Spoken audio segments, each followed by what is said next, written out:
BBC എന്ന് പറയുന്ന മാധ്യമത്തെ പ്രത്യേകിച്ച് ആർക്കെങ്കിലും പരിചയപ്പെടുത്തേണ്ട കാര്യമില്ല. ദ ബ്രിട്ടീഷ് ബ്രോഡ്കാസ്റ്റിംഗ് കോർപ്പറേഷൻ എന്ന് പറയുന്ന ഈ ഒരു കമ്പനി, ബ്രിട്ടീഷ് ബ്രോഡ്കാസ്റ്റിംഗ് കമ്പനി എന്നും പറയാം. ഈ ഒരു പ്രസ്ഥാനം ഇന്നോ ഇന്നലെ തുടങ്ങിയതല്ല. ഇന്ത്യ എന്ന നമ്മുടെ ഈ രാജ്യം രൂപീകൃതമാവുന്നതിനും മുമ്പ് തന്നെ തുടങ്ങിയ ഒരു പ്രസ്ഥാനമാണ് ഈ BBC എന്ന് പറയുന്നത്. ഈ ഒരു മാധ്യമ കമ്പനി എല്ലാ കാലവും ഇന്ത്യയെ ഇകഴ്ത്തി പറയാൻ വേണ്ടി പരിശ്രമിക്കുന്ന ഒരു കമ്പനിയാണ്. സോ ഈ BBC എന്ന് പറയുന്ന കമ്പനി 1922 ഒക്ടോബർ 18 സ്ഥാപിതമായ ഒരു പ്രസ്ഥാനമാണ്. 100 വർഷം കഴിഞ്ഞു ഈ കമ്പനി രൂപീകൃതമായിട്ട്. ബ്രിട്ടീഷ് രാജവംശത്തോടും ബ്രിട്ടനോടും കടപ്പാടുള്ള ബ്രിട്ടീഷ് രാജാവിന് വേണ്ടി മാത്രം പ്രവർത്തിക്കുന്നു എന്ന് പറയാവുന്ന ഒരു കമ്പനിയാണ്. എപ്പോഴും ഇന്ത്യയുടെ ചേരികളെ ഹൈലൈറ്റ് ചെയ്ത് കാണിക്കുന്ന, ഇന്ത്യയുടെ ഏതെങ്കിലും നെഗറ്റീവായിട്ടുള്ള കാര്യങ്ങൾ ഉണ്ടെങ്കിൽ അത് മാത്രം ഹൈലൈറ്റ് ചെയ്ത് പോസിറ്റീവ്സ് ഒക്കെ മറന്നു പോകുന്ന ഈ കമ്പനി ഒരു ലേഖനം എഴുതി ഇക്കഴിഞ്ഞ നവംബർ 4 ഏതാണ്ട് ഒരു 10 ദിവസം മുമ്പ്. അത് സാധാരണ അവരുടെ ഇന്ത്യൻ വെർഷനിലുള്ള BBC-ലൊന്നും അല്ല എഴുതിയത്.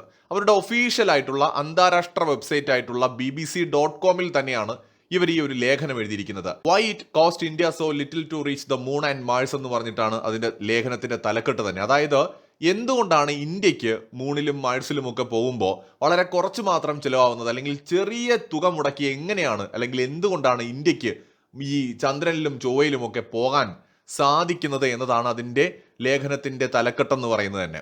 അപ്പോൾ അതിനകത്ത് അവർ എന്നിട്ട് കുറേ കാര്യങ്ങൾ പറയുന്നുണ്ട്. അതിനെക്കുറിച്ച് ഡീറ്റെയിൽ ആയിട്ട് ഈ ഒരു വീഡിയോയിൽ നമുക്ക് സംസാരിക്കാം. ഒപ്പം എന്തുകൊണ്ട് ബ്രിട്ടൻ വരെ ഇന്ത്യയെക്കുറിച്ച് മാറി ചിന്തിക്കുന്നു എന്നതിനെക്കുറിച്ചും നമുക്ക് ഡീറ്റെയിൽ ആയി സംസാരിക്കാം. അതിലേക്ക് പോകുന്നതിന് മുമ്പ് ഞാൻ ജസ്റ്റ് ഒരു ഇൻഫർമേഷൻ ഒന്ന് ഷെയർ ചെയ്യാം. NRI ആയിട്ടുള്ള ആരെങ്കിലും ഈ വീഡിയോ കാണുന്നുണ്ടെങ്കിൽ തീർച്ചയായിട്ടും നിങ്ങൾക്ക് വളരെ ഉപകാരപ്പെടുന്ന ഒരു കാര്യമാണ് ഷെയർ ചെയ്യാനുള്ളത്. അതായത് നിങ്ങൾ ഇതുവരെ ഒരു NRI ടേം ഇൻഷുറൻസ് എടുത്തിട്ടില്ല എങ്കിൽ തീർച്ചയായിട്ടും ഒരു NRI ടേം ഇൻഷുറൻസ് എടുക്കേണ്ടതിന്റെ ആവശ്യകതയെക്കുറിച്ചാണ് പറയാനുള്ളത്. നമ്മുടെ ഫാമിലിയെ പ്രൊട്ടക്ട് ചെയ്യാനായിട്ട് അത്യാവശ്യമായിട്ട് ഓരോ NRIക്കും ഉണ്ടായിരിക്കേണ്ട ഒന്നായിട്ടാണ് ടേം ഇൻഷുറൻസിനെ പൊതുവെ കാണുന്നത്. അതായത് പോളിസി ആക്റ്റീവ് ആയിരിക്കുന്ന കാലയളവിൽ പോളിസി ഹോൾഡർ മരണപ്പെടുകയാണെങ്കിൽ വലിയൊരു തുക കുടുംബത്തിന് സം അഷ്യൂർഡായി കിട്ടുന്ന ലൈഫ് ഇൻഷുറൻസ് ആണ് NRI ടേം ഇൻഷുറൻസ് എന്ന് പറയുന്നത്. UAE ഉൾപ്പെടെയുള്ള രാജ്യങ്ങളുമായി താരതമ്യപ്പെടുത്തുമ്പോൾ ഇന്ത്യയിൽ NRI ഇൻഷുറൻസ് പ്രീമിയംസ് 30 മുതൽ 50% വരെ കുറവാണ്. അതുകൊണ്ട് തന്നെ വിദേശ രാജ്യങ്ങളിൽ താമസിക്കുന്നവർക്ക് ഇത് വളരെയധികം അഫോർഡബിൾ ആയിട്ടുള്ള ഒന്നാണ്. USA, UK പോലെയുള്ള രാജ്യങ്ങളിൽ നിന്ന് നമ്മൾ NRI ടേം ഇൻഷുറൻസ് എടുക്കുന്ന സമയത്ത് അവിടെയും ചില റെസ്ട്രിക്ഷൻസ് ഒക്കെ ഏജിന്റെ കാര്യത്തിൽ ഉണ്ടാവും. 30 മുതൽ 40 വർഷം വരെ കവറേജ് മാത്രമാണ് ലഭിക്കുന്നതെങ്കിൽ ഇന്ത്യയിൽ അത് 85 വരെയാണ്. അതായത് വിദേശ രാജ്യങ്ങളെ അപേക്ഷിച്ച് ഇന്ത്യയിൽ കൂടുതൽ കാലയളവിലേക്ക് നമുക്ക് എടുക്കാൻ സാധിക്കുകയും ചെയ്യും. കുടുംബത്തിന് പ്രൊട്ടക്ഷൻ ലഭ്യമാവുന്നതിനോടൊപ്പം തന്നെ ചില ഇളവുകളും നമുക്ക് കിട്ടുന്നുണ്ട്. NRI ആയിട്ടുള്ള ഒരാൾ ഒരു NRI ടേം ഇൻഷുറൻസ് പോളിസി എടുക്കുന്ന സമയത്ത് NRI അക്കൗണ്ടിൽ നിന്നാണ് നമ്മൾ പർച്ചേസ് ചെയ്യുന്നതെങ്കിൽ 18% GST ഇളവും, അതുപോലെ തന്നെ നമ്മൾ ആനുവലി ആണ് പേ ചെയ്യുന്നതെന്നുണ്ടെങ്കിൽ ഒരു എക്സ്ട്രാ 5% കൂടെ ഉൾപ്പെടെ ഏതാണ്ട് 23% വരെ ഡിസ്കൗണ്ട് കിട്ടാനുള്ള സാധ്യതയുണ്ട്. ഇതേക്കുറിച്ച് കൂടുതൽ അറിയാനും പോളിസി എടുക്കാനുമായിട്ടുള്ള ലിങ്ക് ഞാൻ ഫസ്റ്റ് കമന്റ് ആയിട്ട് പിൻ ചെയ്തിട്ടുണ്ട്, ഡിസ്ക്രിപ്ഷൻ ബോക്സിനകത്ത് നൽകിയിട്ടുണ്ട്. ജസ്റ്റ് താല്പര്യമുള്ളവരൊന്ന് കയറി നോക്കാം. അപ്പൊ ലേഖനം തുടങ്ങുന്നത് തന്നെ ഈ അടുത്തായിട്ട് ഇന്ത്യയുടെ വളരെ സ്വപ്നതുല്യമായിട്ടുള്ള സ്പേസ് പ്രോജക്റ്റുകൾക്കായിട്ട് 227 ബില്യൺ രൂപ ഇപ്പോൾ ഇന്ത്യ പ്രഖ്യാപിച്ചിട്ടുണ്ട്, അനൗൺസ് ചെയ്തിട്ടുണ്ട്. രൂപയിലാണ് ഇത് പറഞ്ഞതെങ്കിലും പിന്നീട് അവർ അതിനകത്ത് ഡോളറിൽ കാണിക്കുന്നുണ്ട്. 2.7 ബില്യൺ US$ എന്നും 2.1 ബില്യൺ യൂറോയാണ് എന്നും അവർ കാണിക്കുന്നുണ്ട്. അതായത് വളരെ ചെറിയ തുകയാണ്. ഇപ്പോൾ ബ്രിട്ടന്റെ കാഴ്ചപ്പാടിൽ, അല്ലെങ്കിൽ അമേരിക്കയോ ചൈനയോ ഏത് രാജ്യം എടുത്തു നോക്കിയാലും സ്പേസ് മിഷൻസിന് വേണ്ടിയിട്ട് 2.7 ബില്യൺ നമ്മൾ അനൗൺസ് ചെയ്തു എന്ന് പറയുമ്പോൾ അത് അവരൊക്കെ ചെയ്യുന്ന വെച്ച് നോക്കുമ്പോൾ വളരെ ചെറിയ തുകയാണ്. ഈ ലേഖനത്തിൽ തുടർന്ന് BBC പറയുന്നത് ഈ ഒരു തുക അനുവദിച്ചത് ഇന്ത്യ കുറച്ച് പ്ലാനിങ്ങുകൾക്ക് വേണ്ടിയാണ്. ഇന്ത്യയുടെ സ്പേസ് പ്ലാനിങ്സ് എന്ന് പറയുമ്പോൾ അതിനകത്ത് അടുത്ത ഒരു മൂൺ മിഷൻ ഉൾപ്പെടുന്നുണ്ട്. അതോടൊപ്പം തന്നെ ഇന്ത്യയുടെ വീനസിലേക്ക് ഓർബിറ്ററിനെ എത്തിക്കാനുള്ള മിഷൻ ഉൾപ്പെടുന്നുണ്ട്. ഇന്ത്യ തദ്ദേശീയമായിട്ട് നിർമ്മിക്കുന്ന സ്പേസ് സ്റ്റേഷന്റെ ആദ്യ ഫേസിന്റെ നിർമ്മാണം ഉൾപ്പെടുന്നുണ്ട്. കൂടാതെ റീയൂസബിൾ ആയിട്ടുള്ള ഹെവി ലിഫ്റ്റിംഗ് റോക്കറ്റുകൾ നിർമ്മിക്കുന്നതിനായിട്ടുള്ള ഫണ്ടും ഉൾപ്പെടുന്നുണ്ട് എന്ന് ഇവർ പറയുന്നുണ്ട്. ഇതിനകത്ത് ഞെട്ടലാണ് BBC തുടക്കത്തിൽ തന്നെ കാണിക്കുന്നത്. അതായത് ഇത്രയും വലിയ പ്രോജക്റ്റുകൾക്ക് വേണ്ടിയിട്ട് വെറും 2.7 ബില്യൺ US$, അതായത് സ്പേസ് സ്റ്റേഷന്റെ ആദ്യ ഭാഗം, അടുത്ത മൂൺ മിഷൻ, വീനസിലേക്ക് ഓർബിറ്റർ അയക്കുന്നു, റീയൂസബിൾ ആയിട്ടുള്ള ഹെവി ലിഫ്റ്റിംഗ് റോക്കറ്റുകൾ നിർമ്മിക്കുന്നു. ഇതിനെല്ലാം കൂടെ ഇത്രയും തുകയോ എന്നുള്ള ഒരു ഞെട്ടലാണ് തുടക്കത്തിൽ തന്നെ ഇവർ കാണിക്കുന്നത്. മാത്രമല്ല ഇന്ത്യയുടെ ചരിത്രത്തിൽ ഇന്ത്യ സ്പേസ് പ്രോജക്റ്റിന് വേണ്ടിയിട്ട് ഒറ്റ പ്രാവശ്യത്തിൽ അല്ലെങ്കിൽ ഒറ്റ തവണ മാറ്റിവെക്കുന്ന ഏറ്റവും ഉയർന്ന തുകയാണ് ഇതെന്ന് കൂടി പറയുന്നുണ്ട്. എന്നാൽ ഇന്ത്യ പ്രഖ്യാപിച്ചിരിക്കുന്ന പദ്ധതികൾ വെച്ച് നോക്കുമ്പോൾ ഈ തുക ഒന്നിനും തികയില്ല എന്നും പറയുന്നുണ്ട്. കൂട്ടത്തിൽ അവർ പറയുന്നത് ഇത് ഇന്ത്യയുടെ കോസ്റ്റ് എഫക്റ്റീവായിട്ട് ഇത്തരം മിഷൻസ് നടപ്പിലാക്കാനുള്ള കഴിവിലേക്കാണ് വിരൽ ചൂണ്ടുന്നത് എന്നുകൂടി അവർ പറയുന്നുണ്ട്.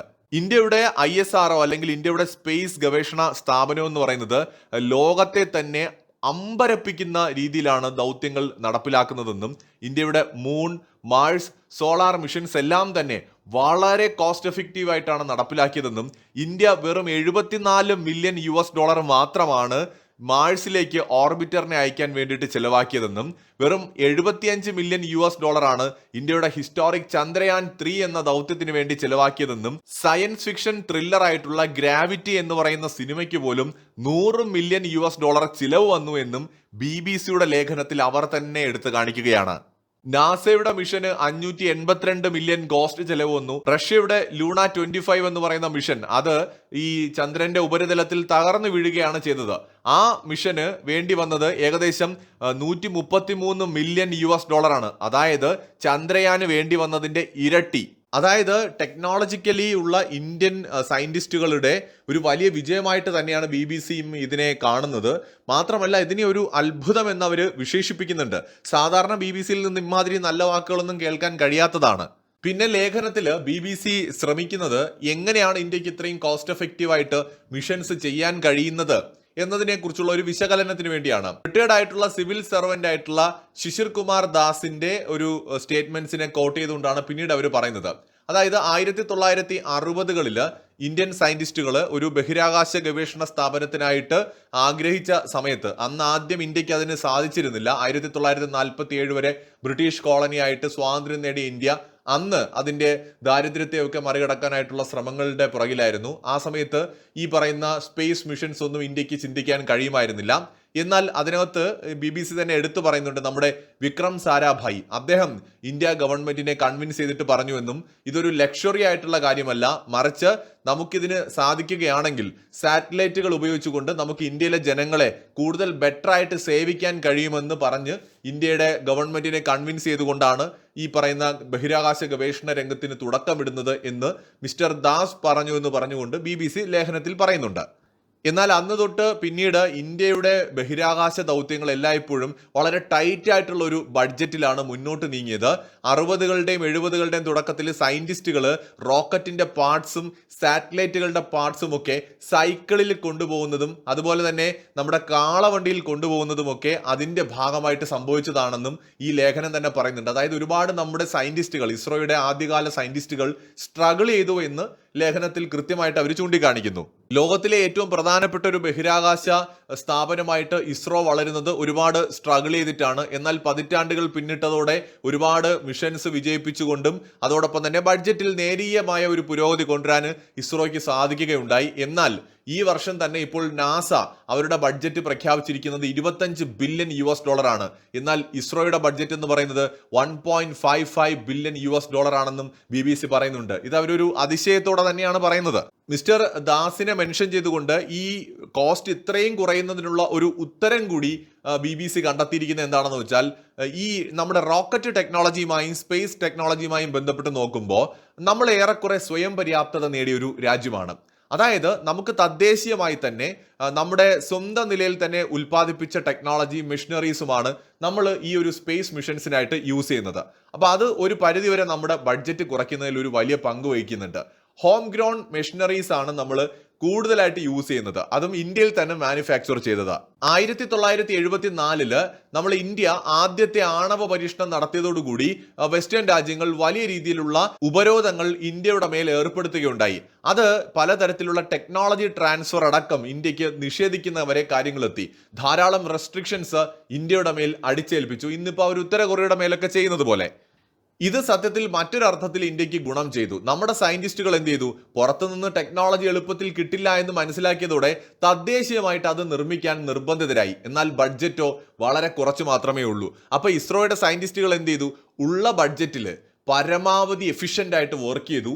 അതുകൊണ്ട് തന്നെ മികച്ച ടെക്നോളജി നമുക്ക് ഇവിടെ ഡെവലപ്പ് ചെയ്തെടുക്കാനും കഴിഞ്ഞു. ഈ ഒരു ടെക്നോളജികളെല്ലാം തന്നെ നമ്മൾ തദ്ദേശീയമായി തന്നെ പൂർണ്ണമായി നിർമ്മിച്ചെടുത്തതോടുകൂടി നമുക്ക് മറ്റ് രാജ്യങ്ങളെ ആശ്രയിക്കാതെ തന്നെ ബഹിരാകാശ ഗവേഷണ രംഗത്ത് മുന്നോട്ട് പോകാൻ സാധിച്ചു. ഇസ്രോയിൽ നിന്ന് വ്യത്യസ്തമായി നാസ സാറ്റലൈറ്റ് നിർമ്മാണം സ്വകാര്യ കമ്പനികളെ ഏൽപ്പിക്കുകയും അതിന്റെ ദൗത്യങ്ങൾക്ക് ഇൻഷുറൻസ് എടുക്കുകയും ചെയ്യുന്നു.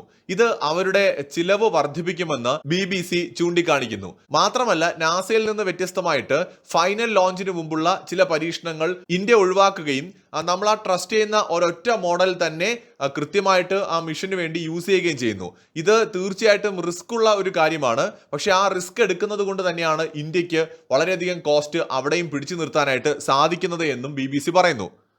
വളരെ സ്മോൾ ബഡ്ജറ്റ് ആണ് ഇന്ത്യക്ക് ഉള്ളത് എന്നതുകൊണ്ട് തന്നെ പലപ്പോഴും നമ്മുടെ സയന്റിസ്റ്റുകൾക്ക് ബോക്സിന് പുറത്ത് ചിന്തിക്കാൻ അല്ലെങ്കിൽ ഔട്ട് ഓഫ് ദ ബോക്സ് കാര്യങ്ങൾ ചിന്തിക്കാനായിട്ട് അത് കാരണമാകുന്നു. അതായത് ബഡ്ജറ്റ് വളരെ കുറച്ചേ ഉള്ളൂ. അപ്പോൾ അവർ മാക്സിമം ഇന്നോവേറ്റീവ് ആയിട്ട് ആ ബഡ്ജറ്റിനുള്ളിൽ നിന്നുകൊണ്ട് മികച്ച ടെക്നോളജി ഡെവലപ്പ് ചെയ്യാനായിട്ട് പരിശ്രമിക്കും. അതിലൂടെ നമുക്ക് കോസ്റ്റ് വളരെയധികം കുറയ്ക്കാനായും സാധിക്കും.